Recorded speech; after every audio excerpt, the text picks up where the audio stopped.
Hey everybody, today I wanted to create a little bit of a tutorial to show you a little bit about what Book Creator can do for you.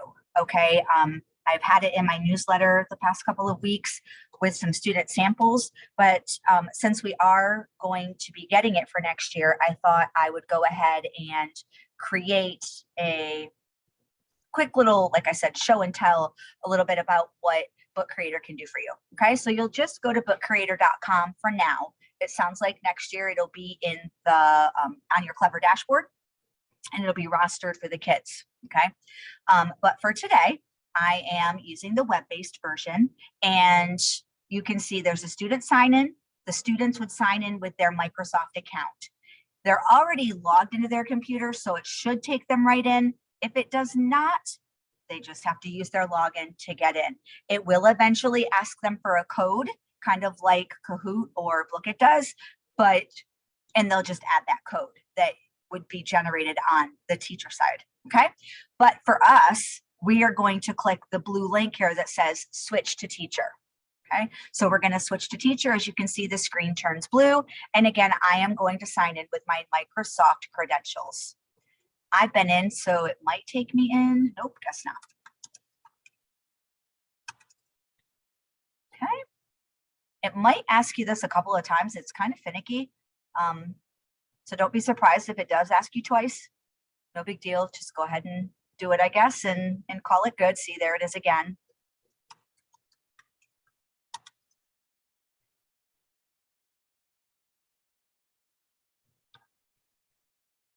Okay, and here we go. So you can see I have some books on my bookshelf. Right now I can have up to 40 books. All right, here's that invite code area right here. So once I create my bookshelf, if I wanted to share this code, say with students in Miss Whitman's class, I would say invite code, I'd get the code, I'd give it to my class, give it to Miss Whitman's class, and they went on their end. After they log in, they would type in the code and it would take them to my shelf. That means that one child could be a part of multiple people's shelves. I could create one, Mrs. Doyle could create one. It's kind of neat, okay? All right, so basically everything you're going to do is right from here in this new book, this yellow plus, okay? So I'm going to go ahead and click new book. And you can see it gives you some layouts, okay? There's some comic layouts for those that like a graphic novel, okay? And then you have these up here.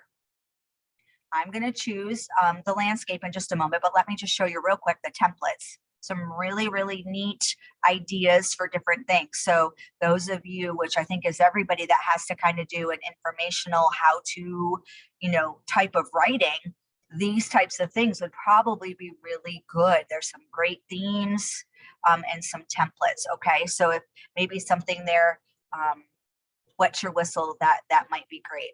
Okay, for today, I'm going to do a blank book and I'm going to choose the landscape. All right, you can see everything is clearly labeled. It tells you that it's the cover. You arrow through to get to the next page. Here's that yellow plus button I was referring to. This is how you put things on a page, how you add them to your page. So you'll click that plus, and here you can see for media, you can use images. Now, images would be those that are already on your computer or ones that you want to get from like a Google kind of search. So let me click that real quick. So here's that upload from computer if they already have images on their computer. But here is a search bar. So I'm going to type in frog and I am going to get a ton of frog photos that I can now pop into or onto my page. There it is. When you click it, just like anything, you get your editing circles, your editing dots, okay? Shift it, move it around, hit my plus again. There's the camera button. It probably won't work right now because I'm in the middle of a Zoom call, but you can take pictures of things. There's the pen, okay? Has different types of tools for you to use. You can change your color, you can do different things, okay? Just click done to get out. You can see there's text. Okay. And then As long as your text is highlighted, if you click on the I, it allows you to edit. It has that very cool option to allow you to edit your text. So you can do lots of things. It has different font options. Okay. You know, I always tell kids to not pick things that people aren't going to be able to read. So that's definitely something to be thinking about. Okay. I just hit the arrow to go back. I'm going to change my font to green. I'm going to go back.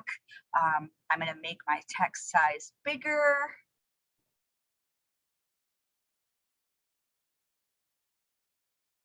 Oh, guess I have to make it a little smaller. As long as it's clicked on, I can hit that I, and then I'm just going to take it down a little bit so that it fits on the page. Okay. Center it up a little bit.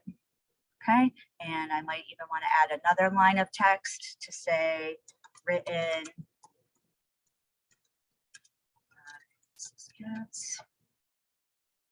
Okay. This one I don't need to really maybe do it much with. Okay. Now you probably saw on the very bottom of that, you can record.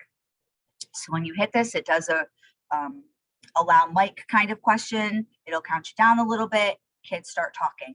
So if you, obviously we want kids writing, right? Like we want pencil to hand. We just spent a year full of virtual learning. I get that. So we do want kids writing and actually writing, but we also want them publishing, right? That's part of the process as well. It's part of that really important writing process, the creativity, the choice making, the problem solving that comes along with it. So in order to do that, Book Creator could give you that option as well. In a couple of classes, I have just had them take photos of their pages. Okay. I've had them take photos of their pages using the camera, and then they actually record what they are, what they have written on their page. A lot of them have beautiful illustrations already drawn. Hold on one second. Turn that down. The phone never rings in here, but anyhow. So anyway, once they take a photo of that page, they could then record their voice reading the page. Makes it accessible. It gives them some accountability, allows them to use their voice. Okay. So to do that, they would just hit that camera button. You notice I hit the arrow and went to the next page. Hit my text. Frogs have 2 long back legs that help them jump. Oop. Okay, done. That there. I'm going to add an image.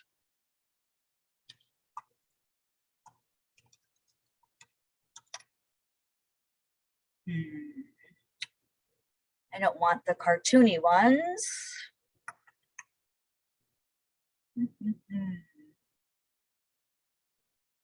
Let's see. Does that show anything?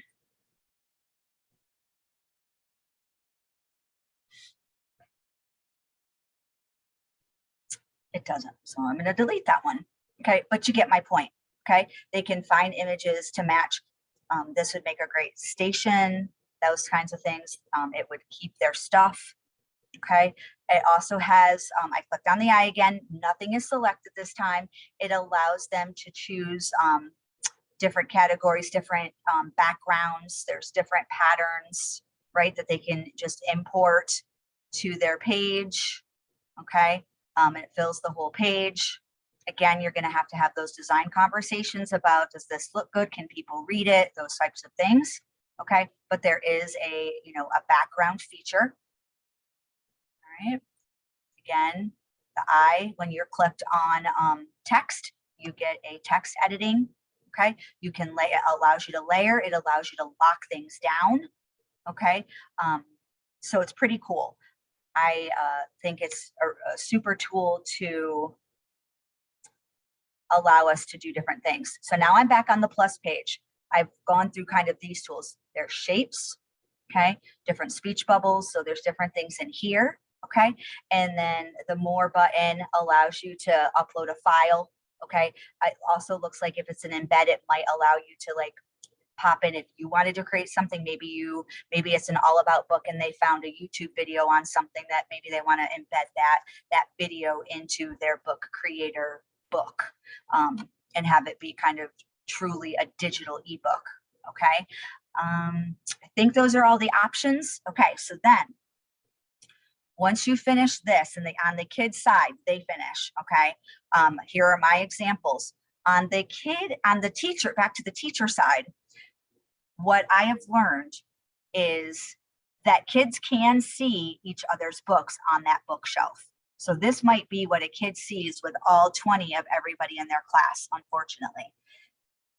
They can click on those things and I believe make changes. So it's definitely kind of a glitch, I feel. I think they can make the changes. I didn't want to go in and actually try it because I don't think that's appropriate. And I didn't want the kids to see me do that because then they would want to do that. But it is there. So I know that they can see each other's books. They can open each other's books, and I'm pretty sure they can edit. They cannot edit, however, once things are published. Okay. So on the teacher side, they can come down here. Once the student says, Mrs. Katz, I finished my book. I can log into my account. Yes, I see little Johnny's book. I'm going to click on the 3 dots and I can share and then publish the book.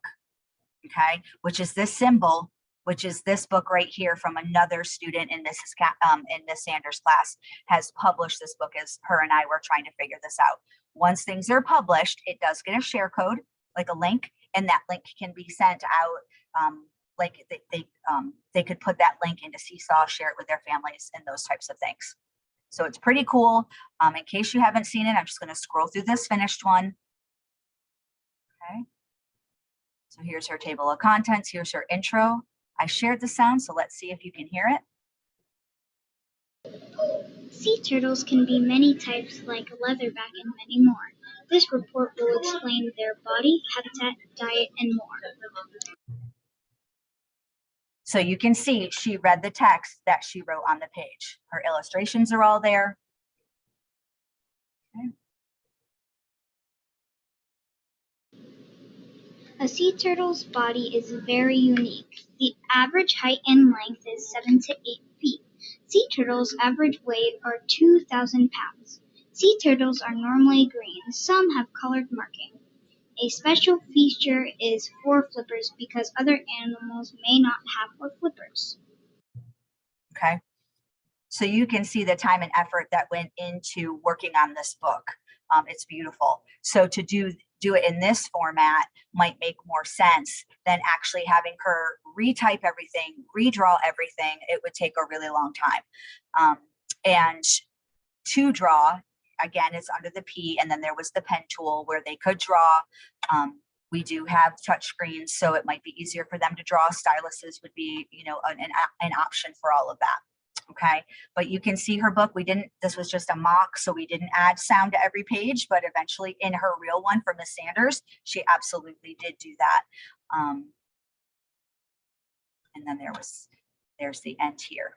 Okay, so that's Book Creator in a nutshell. Please let me know if this is something that you think might interest your whole class, small groups. I'm happy to work with students that have, this love of writing, right? This would be a great thing that maybe they would want to try out to publish their books. Okay, so let me know if you need anything, and I'm happy to help as always. Thanks, everybody.